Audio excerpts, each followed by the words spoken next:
तिकडे शरद पवारांनी महाराष्ट्रात जातीयवाद पसरवला असा आरोप करताना गोपीचंद पडळकरांची जीभ घसरली आहे। बरळले आहेत गोपीचंद पडळकर, नेमका काय म्हणाले ते बघूया। पवारांच्यामुळे फक्त महाराष्ट्राच्या पुरोगामी चेहऱ्याला जातीयवादाचा कॅन्सर झालाय। 50-60 वर्ष पवारांच्या हातामध्ये महाराष्ट्राची सत्ता होती, त्यांनी फक्त आणि फक्त महाराष्ट्र लुटायचं काम केलंय। छत्रपती शिवाजी महाराजांनी जी महाराष्ट्राला, हिंदुस्थानाला जी तेजाची झळाळी दिली होती, ती या एकट्या पवारांच्यामुळे हरवली आहे। तर शरद पवारांच्या राष्ट्रवादीने गोपीचंद पडळकरांवर नेमकी कशी आगपाखड केली आहे आपण तेही जाणून घेऊया।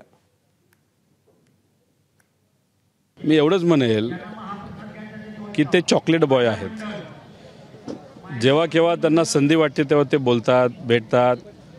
आणि देवेंद्र फडणवीस साहेबांनी काय केलंय, त्यांच्या अवतीभवती 3-4 नेते उभे केलेले आहेत। त्याच्यामध्ये पडळकर आहेत, खोत साहेब आहेत, राणे आहेत, आता नवीन बार्शीचे एक नवीन नेते तयार झालेले आहेत, तिथले आमदार राऊत।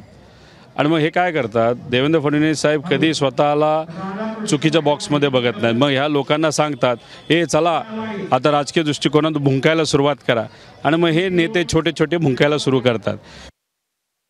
पुरोगमित्व काय असतं हे शिकू, हे माहित आहे की नाही मला माहित नाही। ते प्रचंड बुद्धिमान आहेत। मंगळसूत्र चोरीतनंही ते निर्दोष सुटलेले आहेत। हे किती हुशार असतील।